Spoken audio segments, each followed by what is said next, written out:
किसी भी देश की सड़कें या फिर रोड ये बताते हैं कि आखिर वो देश किस तरीके से विकसित हो रहा है। दिल्ली से मुंबई तक का सफर 12 घंटे में तय करना शायद एक सपना था, लेकिन ये सपना सच होने की ओर आगे बढ़ रहा है। दिल्ली से फिलहाल दौसा यानी कि सोहना रोड से दौसा तक का रोड जो है वो बनकर तैयार हो गया है। प्रधानमंत्री रविवार को इसका इनॉग्रेशन करेंगे और ऐसे में 225 किलोमीटर लंबा ये सफर बेहद आरामदायक होने वाला है। आप सोचिए वो दिन जब दिल्ली से लोग मुंबई तक का सफर 12 घंटे में तय कर पाएंगे। और इस एक्सप्रेसवे की जब नींव रखी गई थी तो सोच ये थी कि एक्सप्रेसवे अपने आप में हाईटेक तरीके से सारी चीजें पेश करता नजर आए, यात्रियों को वो तमाम सुख सुविधाएं देता नजर आए जिसके बारे में शायद आप और हम केवल सोच सकते हैं। लेकिन सोच आगे बढ़ाई गई और इस प्रकार का एक्सप्रेसवे फिलहाल बनकर तैयार कर लिया गया। ये पहली तस्वीरें आप देख रहे हैं इनॉग्रेशन से पहले किस तरीके से इस एक्सप्रेसवे को तैयार किया गया है, क्या क्या चीजें इसके अंदर हैं वो हम आपको सब दिखाएंगे। लेकिन हाँ, ये जरूर है कि शायद इस एक्सप्रेसवे को बनाते समय ये सोच रखी गई थी कि यहाँ पर हर सुविधा का ध्यान रखा जाए। पहली बात ये कि आने वाले भविष्य में इलेक्ट्रिक व्हीकल यहाँ पर चल पाएं, उसका भी ध्यान रखा गया है। जगह जगह चार्जिंग स्टेशन रखे गए हैं। इसके अलावा इस बात का भी ध्यान रखा गया है कि आने वाले दिनों में कई सारे स्टेट से इसको जोड़ा जा सके, उसके लिए भी रोड मैप पहले से तैयार है। लेकिन पहला सफर जो सबसे आरामदायक होगा और जो शुरुआती दौर में लोगों के सामने आएगा वो होगा सोहना से दौसा तक का 225 किलोमीटर का सफर जो जल्द शुरू होने वाला है। वो होगी वो 225 किलोमीटर के शुरुआत जो है वो प्रधानमंत्री रविवार को हरी झंडी दिखा के कर देंगे। इस टाइप से मैंने मतलब 12 फरवरी को हाँ, कर देंगे। हाँ। और इलेक्ट्रिक बस के बारे में सोहना रोड जो है वो दिल्ली से जोड़ता है और उसको पूरा एक्सप्रेस का तैयार किया गया है। तो ऐसे में वो जो जाम होता है वो डाइवर्ट होगा और दिल्ली वालों को ट्रैफिक से कहीं ना कहीं निजात मिलेगी।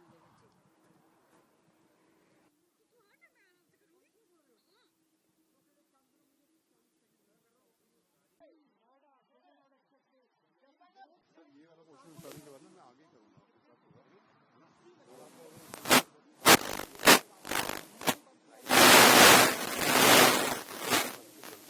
और ये सबसे पहला ऐसा हाईवे होगा, इतना लंबा हाईवे जहाँ पे ऐसे बसों को चलाने की कोई सुविधा नहीं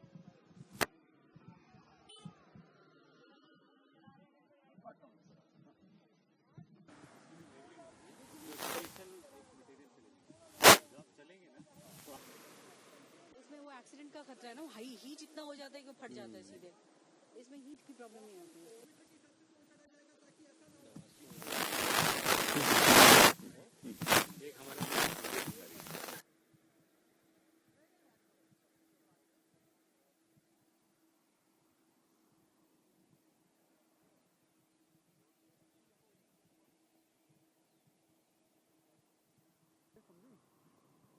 पहला एक सफर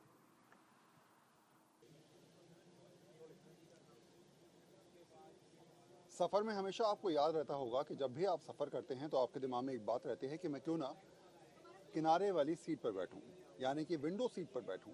और विंडो सीट पर सफर का आनंद अपने आप में नायाब भी होता है और आपको मजा भी देता है। तो चलिए आपको दिखाते हैं दिल्ली से मुंबई तक के सफर की एक झलक। बाहर विंडो सीट पर आप देखिए कि किस तरीके से नज़ारा आपको नज़र आ रहा होगा। ये शायद अद्भुत भी है और ये समझाता है कि अमूमन ऐसे नज़ारे या इस प्रकार की रोड्स आपने विदेशों में देखी होगी या फिर टेलीविज़न पे देखी होगी। लेकिन जब आप ऐसे रोडों पर सफ़र करेंगे तो आप अपने आप में समझ पाएंगे कि हम लोग किस तरीके से लगातार ट्रांसपोर्ट रोड के माध्यम से आगे बढ़ते हुए नजर आ रहे हैं। ये एक सोच है, जिस सोच को लगातार जो है वो केंद्र सरकार या फिर रोड एंड ट्रांसपोर्ट मिनिस्ट्री आगे बढ़ा रही है। और शायद यही सोच समझाती है कि इस प्रकार के रोड आपको आर्थिक रूप से मजबूती देंगे, आपको कहीं ना कहीं विकसित देशों की श्रेणी में लाके खड़ा करेंगे, आपको एक दूसरे के साथ सहयोग में आगे बढ़ाएंगे। और शायद इस प्रकार के नज़ारे जब भी आप देखेंगे इस रोड पर चलते हुए तो आप समझ पाएंगे कि आखिर किस तरीके से लगातार इन रोडों को और इस प्रकार के एक्सप्रेसवे को बनाने के लिए मशक्कत और मेहनत की गई है।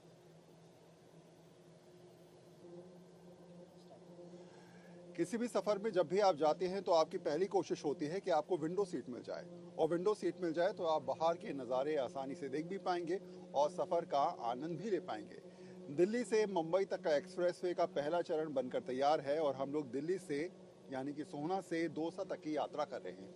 उस एक्सप्रेसवे की यात्रा कर रहे हैं जो इनॉग्रेशन रविवार को उसका किया जाएगा।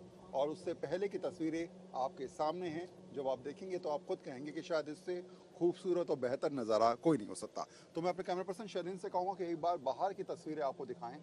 आपको लगेगा कि शायद ये एक्सप्रेस वे पर चलते हुए कि हो सकता है कि आप किसी विदेश की सड़कों पर चल रहे हों, शायद वैसी ही अनुभूति आपको होगी। बाहर का नज़ारा इतना अद्भुत है जिसे देखकर आपकी आंखें जो हैं वो खुद कहेंगी कि शायद इन्हें अपनी आंखों में कैद कर लिया जाए। इस प्रकार की सोच और इस प्रकार के एक्सप्रेसवे का निर्माण कहीं ना कहीं ये समझाता है कि सरकार की सोच ये है कि आर्थिक रूप से मजबूती देना, ये समझाना कि हम अगर विकसित देशों की श्रेणी में आना चाहते हैं तो हमें अपने रोड्स पर ध्यान देना होगा और दिल्ली से मुंबई तक के सफ़र को बेहतर बनाने के लिए शायद इस प्रकार के एक्सप्रेसवे का निर्माण ये भी समझाता है कि हम आने वाले दिनों में एक नए मील के पत्थर को एक अलग तरीके से लोगों के सामने रखने वाले हैं और तोहफे के तौर पर उनको देने वाले हैं। शायद ये रोड अपने आप में बेहतर इसलिए भी है कि इसमें तमाम अत्याधुनिक सुविधाओं का ध्यान रखा गया है और साथ साथ ये भी समझाया गया है कि यात्री जब भी इस रोड पर चलेगा तो इस प्रकार के नज़ारों का आनंद ले पाएगा और साथ साथ इस रोड पर चलते हुए उसे ये अनुभूति होगी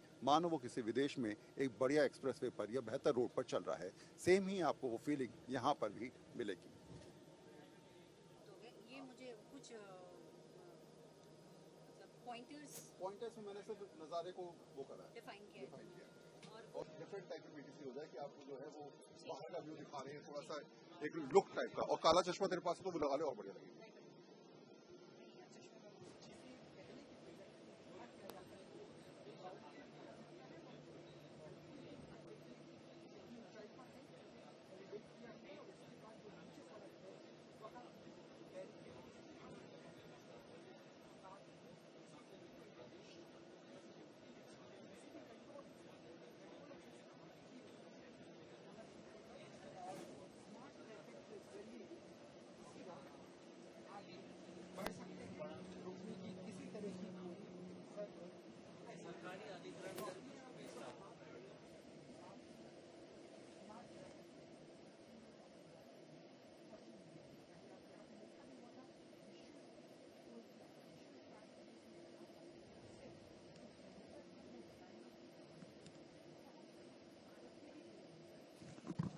यूज नहीं हुई है अभी सर अभी सर आगे से यू टर्न नहीं होगा फिर।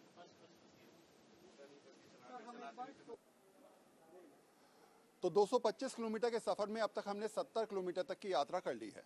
पहला पड़ाव आ चुका है, ये पहला टोल है और ये टोल जो है वो अपने आप में हाईटेक सुविधाओं से लैस है।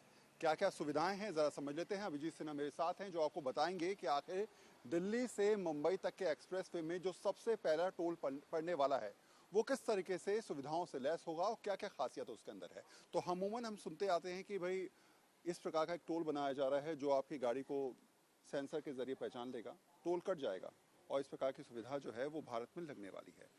मुझे किसी ने बताया ये शायद ये पहला टोल हुआ जिसमें ये सुविधाएं होंगी। इस इनोवेशन के पीछे, इस तकनीक के पीछे एक बड़ी प्रॉब्लम थी।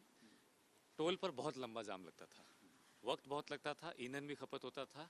इसको दूर करने के लिए एक नई तकनीक की जरूरत थी जिसमें हम ये इंश्योर कर सके कि गाड़ी कहाँ से हाईवे के ऊपर चढ़ी है और कहाँ तक उसने उस हाईवे का इस्तेमाल किया है। यदि ये प्रिसाइज है, यदि ये करेक्ट है कि आपने यहाँ से स्टार्ट किया है और यहाँ तक आपने इस्तेमाल किया है, तो उसके लिहाज से आपको बीच में टोल देने के लिए रोकना, वो तकनीक के ऊपर हमारी डिपेंडेंसी थी।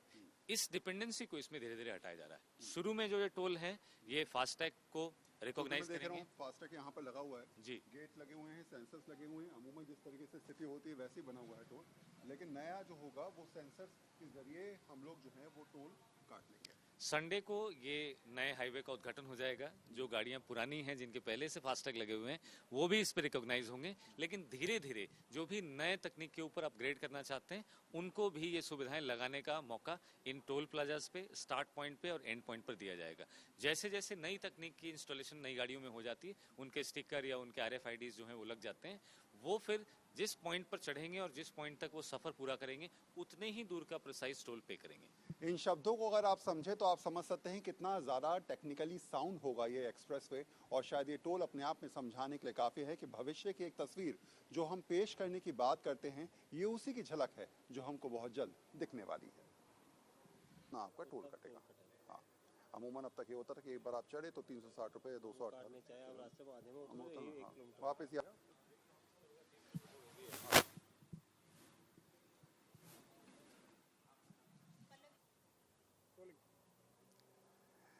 देश के सबसे बड़े एक्सप्रेसवे में सबसे नायाब चीज़ आप समझिए वो ये कि सेफ्टी और सिक्योरिटी का बहुत ज़्यादा ध्यान रखा गया है। अगर मान लीजिए किसी व्यक्ति की तबीयत खराब हो गई है या कोई एक्सीडेंट हो गया है तो ऐसी परिस्थिति में यहाँ से उसको एयरलिफ्ट किया जा सकता है। इसके अलावा हर 5 किलोमीटर पर यहाँ पर एम्बुलेंस मौजूद रहेगी, सीसीटीवी कैमरेज होंगे और मॉनिटरिंग रूम होगा। उन रूम्स में ये जान लिया जाएगा कि आखिर कहीं पर कोई गाड़ी रुकी है या फिर कोई गाड़ी में किसी को प्रॉब्लम है या फिर किसी की तबीयत खराब हुई है। ऐसी परिस्थिति में आप कंट्रोल रूम में जैसे ही फ़ोन करेंगे तुरंत आपके पास मदद हो जाएगी। और शायद यही वजह है कि इस सोच के हिसाब से इसको एक हाईटेक रूप से एक्सप्रेसवे में सुख सुविधाओं को जोड़ने का प्रयास किया गया है।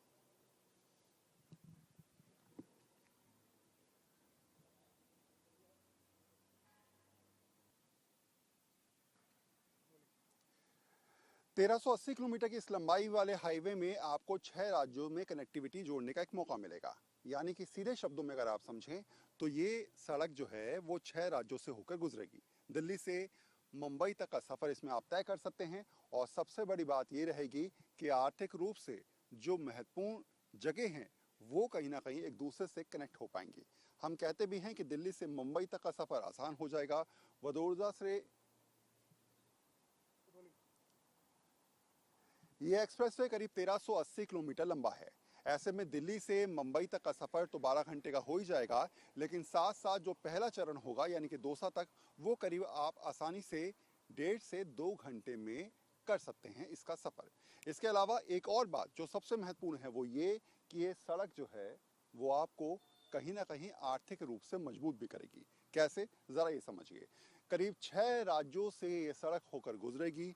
दिल्ली से मुंबई कनेक्टिविटी बनेगी, मुंबई से वडोदरा कनेक्टिविटी बनेगी। इसके अलावा जो बड़े शहर हैं अहमदाबाद, दिल्ली, मुंबई, वो तमाम शहर एक दूसरे से कनेक्ट हो पाएंगे। यानी कि आर्थिक रूप से बहुत ज़्यादा मजबूती देने वाला ये एक्सप्रेसवे अपने आप में साबित होगा।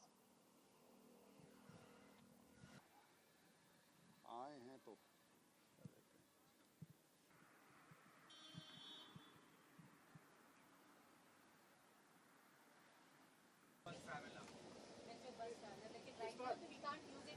इस सफ़र में बहुत सारे पड़ाव आपको देखने को मिलेंगे। पड़ाव इस तरीके से देखेंगे कि आप खुद कहेंगे कि शायद ये सफ़र अपने आप में नायाब होने वाला है। और जब ये सफ़र आम यात्रियों के लिए खोल दिया जाएगा तो उसके बाद यात्री भी इस सफ़र का आनंद लेते हुए नजर आएंगे। तो हम लोग फिलहाल दिल्ली से दौसा तक का सफ़र कर रहे हैं। आपको तस्वीरों के माध्यम से दिखा रहे हैं कि किस तरीके से इस एक्सप्रेसवे का निर्माण किया गया है।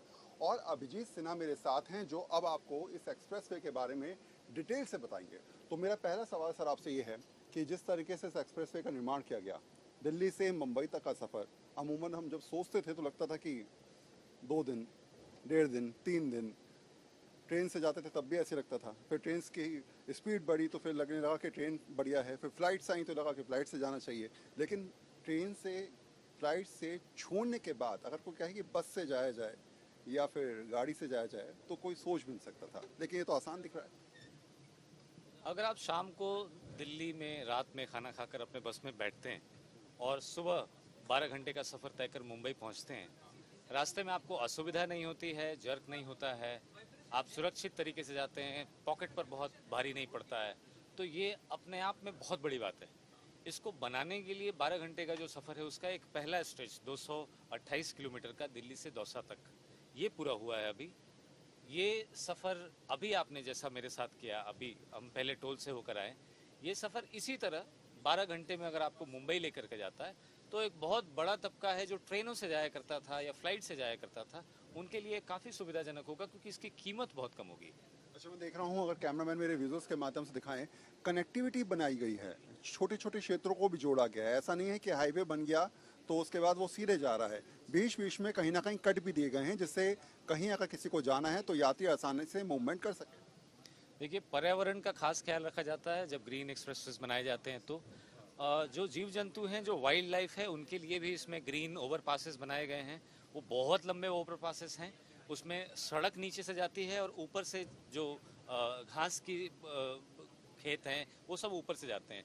तो जानवरों को हाईवे के ऊपर आने का जो खतरा होता है उससे दुर्घटना हो सकती है, जानवरों का भी नुकसान हो सकता है और वाइल्ड लाइफ भी बहुत प्रीशियस है हमारे लिए।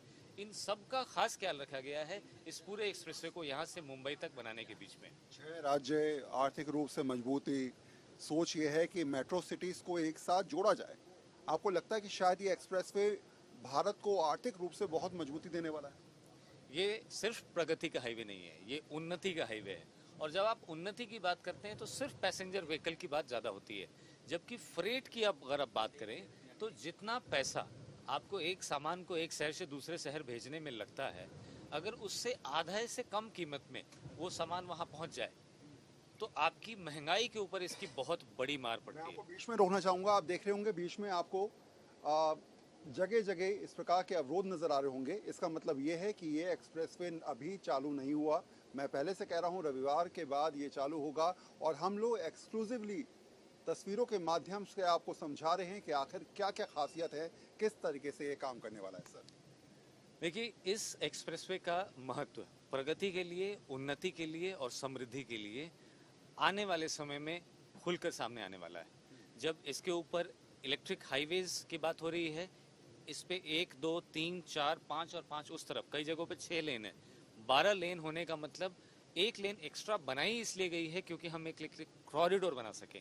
और इलेक्ट्रिक कॉरिडोर बनने के बाद, पेंटोग्राफ लाइंस आने के बाद भारत जर्मनी से सीधा मुकाबला कर सकेगा। इस समय इलेक्ट्रिक कॉरिडोर के ट्रायल सिर्फ जर्मनी ने सक्सेसफुली किए हैं। इंडिया में इलेक्ट्रिक कॉरिडोर के आने में थोड़ा वक्त लग सकता है, उसके ऊपर काफ़ी मशक्क़त, काफ़ी मेहनत चल रही है, लेकिन ई हाईवे तो अभी आ गए हैं। हमने पिछले ही महीने दिल्ली से जयपुर तक दूसरे रूट पर इसका ट्रायल पूरा किया और उन गाड़ियों को अब इस रूट पर डालेंगे भी।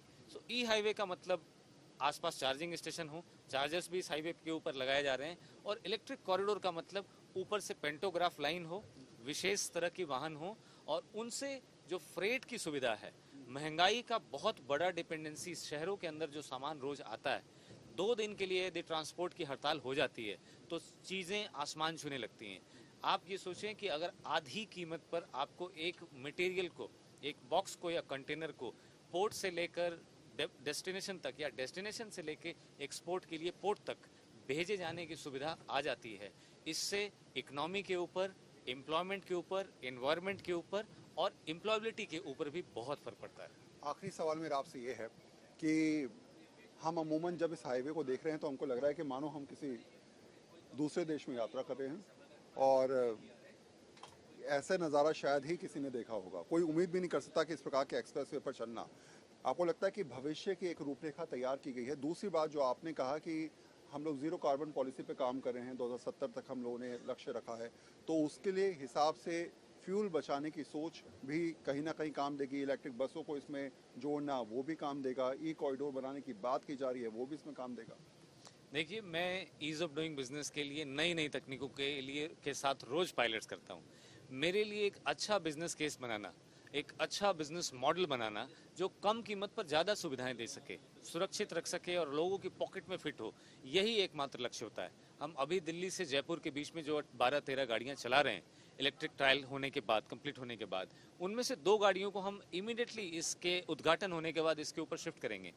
इसमें हमारी खपत बचेगी, ईंधन की एनर्जी बचेगी और इस पे समय भी बचेगा। सो जो आदमी 3.5-4 घंटे उस जाम में फंसा हुआ होता है, खासकर इलेक्ट्रिक गाड़ी में है तो और भी अनसर्टेनिटी उसके साथ आ जाती हैं, वो 2.5 घंटे में जयपुर पहुंच जाएगा। सो मेरे लिए कम कीमत पर ज़्यादा सुविधाएं दे करके लोगों को एक पुल करने के लिए, ट्रांसपोर्ट में एज ए सर्विस यूज करने के लिए उनको पब्लिक ट्रांसपोर्ट पर लाना जरूरी है, ताकि व्यक्तिगत वाहन से कम लोग जाएं, रोड पर हैकल कम हो, ट्रैफिक कम हो, कंजेशन कम हो। और साथ साथ अगर आप इसको भी देखें कि इन गाड़ियों में वो लोग जो आज के समय में फ्लाइट से सफ़र करना पसंद करते हैं, उनको पूरी सुविधा, उनको पूरी एमिनिटीज़ दी जा रही है, खाने पीने से लेकर उनको स्क्रीन, फास्ट वाईफाई, परिवहन, परिवेश, खान पान, सारी सुविधाएं उनको उसी तरह मिल रही हैं जिस तरह उनको फ्लाइट्स में मिलती थी और कम कीमत पर। तो बहुत बड़ा सेगमेंट होगा जो दिल्ली से जयपुर, दिल्ली से आगरा या देश भर में 300 से 500 किलोमीटर का सफ़र फ्लाइट से ना करके बसों से ऐसी सड़कों पर जो बिल्कुल स्मूथ है, बिल्कुल जर्क नहीं दे रही हैं, उसके ऊपर चलना पसंद करेंगे। तो सीधे तौर पे समझिए, आम आदमी से जोड़ना है, आम आदमी से जुड़ना है और इसी सोच के हिसाब से आगे बढ़ना है। शायद नई सोच ये समझाती है कि तकनीक को किस तरीके से अपनाएं, किस तरीके से बेहतर भारत को, भविष्य के भारत को एक नए आयाम तक पहुंचाएं और ये एक्सप्रेसवे उसी का एक जीता जागता उदाहरण है। कैमरा पर्सन शैलिन के साथ वरुण सिन्हा, आज तक। एक तो सर मेरे दिमाग में एक सवाल है। बहुत हल्की स्पीड में चलाइएगा सर, है ना? है ना? तो मैं आपको यहाँ से वीडियो को फिर कॉल करूँगा इसका। वो जो दिल्ली मुंबई एक्सप्रेसवे उसका उसमें आया हुआ है। तो निपटा के मैं फिर भैया फोन करता हूँ, है ना? Okay okay.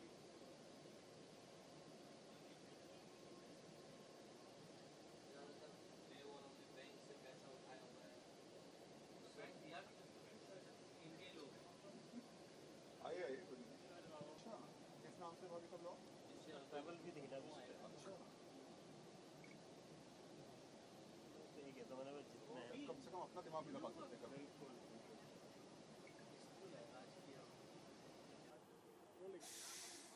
इस एक्सप्रेसवे को ई कॉरिडोर बनाने की बात भी की जा रही है, लेकिन सबसे पहले मैं तस्वीरों के माध्यम से आपको दिखाऊंगा। जो बस आपको नजर आ रही है ये है इलेक्ट्रिक बस, और यही बस जो है वो दिल्ली से दौसा तक का सफर तय करा करेगी। इसके अलावा ये बस तब आपको पहली बार देखने को मिलेगी जब प्रधानमंत्री इनॉग्रेशन करेंगे। उसके बाद जो पैसेंजर्स रवाना किए जाएंगे उसमें सबसे पहली बस जो होगी वो यही रहेगी। पहला सवाल मेरा आपसे ये है कि सोच हमारी ये है कि इलेक्ट्रिक बसेस जो हैं वो हद से ज़्यादा सड़कों पर उतरे, डिपेंडेंसी खत्म हो हमारी पेट्रोल और डीजल को लेकर, और उसको लेकर शायद इस प्रकार का एक्सप्रेसवे और खासकर इस प्रकार की बसेस एक आयाम पैदा करने वाली।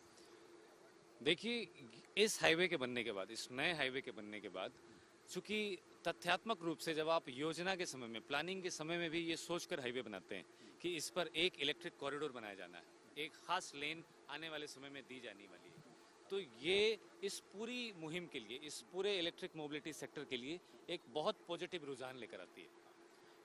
ये प्लानिंग के सेक्शन से है। जब अभी दिल्ली और जयपुर के बीच का जो पायलट हुआ है, उसके बीच में जो 12 गाड़ियां अभी ट्रायल के स्तर पर चलाई जा रही हैं, उसमें से 2 गाड़ियों को हम लोग इस पर डाल रहे हैं। चूंकि सफर में वक्त बहुत कम लगने वाला है, 2 घंटे कुछ मिनट का सफर है और हम जयपुर पहुंचने वाले हैं। ये बस अभी 300 किलोमीटर के लिए चार्ज होकर चलती है, तो रास्ते के बीच में खाना खाने के लिए, नॉर्मल औपचारिक ब्रेक लेने के लिए भी अगर रुकती है और अपना टॉप अप चार्ज लेती है, तो ये इनके लिए सफिशिएंट है। बहुत ज़्यादा स्टेशन की ज़रूरत इस हाईवे, नए हाईवे के ऊपर नहीं पड़ेगी। अच्छा, पहली बार जब ये चार्ज होगी चलते हुए तो उस समय जैसे स्टार्ट होती है बस तो चार्जिंग हो गई, उसके बाद ये दौसा जाके स्टार्ट मतलब चार्जिंग होगी, या फिर बीच में भी कहीं इसके पॉइंट्स आप लोगों ने बनाए हैं चार्जिंग? अगर नेचुरली अपने काम के लिए, अपने इस्तेमाल के लिए, नाश्ता करने के लिए, खाना खाने के लिए, ब्रेक के लिए रुकती है, तो वो टॉप अप चार्ज होगी रास्ते में। बट बस इसलिए रोकी जाए क्योंकि चार्ज करना है, इसकी बाध्यता नहीं रहेगी दिल्ली से जयपुर के बीच में। एक और सवाल मेरे दिमाग में आ रहा है सर, क्योंकि आम लोग सोचते हैं कि इलेक्ट्रिक बसें मतलब कहीं ऐसा ना हो कि वो बस में बैठें और बैटरी खत्म हो जाए। 300 किलोमीटर का सफर है, तो ये लोगों के दिमाग में चीजें रहती 300 किलोमीटर का सफर हो या 500 किलोमीटर का सफर हो, इस चीज से इलेक्ट्रिक मोबिलिटी में इंडिया बहुत आगे निकल चुका है। कहीं भी कोई भी गाड़ी खराब होती है, खासकर नेशनल हाईवे ईवी के पायलट के बाद, उस गाड़ी को अगले 30 मिनट के अंदर बैकअप मिलेगा। हम लोगों ने जब ट्रायल किया था उस समय बहुत सारे हमारे साथ हम पत्रकार बंधु थे, उन सबको लेकर हम लोग गए थे। हमने अपनी गाड़ी को रोक कर देखा था कि बैकअप में भी बस आनी चाहिए और बैकअप में वाहन आती है कि नहीं आती है। इस तरह के पूरे जो नए हाईवे बन रहे हैं, इस पर ये जो संशय बना रहता है कि गाड़ी खराब हो जाएगी, हम कहीं स्टक हो जाएंगे, इससे हम बहुत आगे निकल चुके हैं। 30 मिनट मैक्सिमम समय लगेगा बैकअप देने के लिए। अच्छा, एक सवाल और ज़रा मेरे जहन में है, क्योंकि ये तमाम ऐसे सवाल हैं जो हर कोई सोचता है कि इलेक्ट्रिक व्हीकल से जुड़े हुए हैं।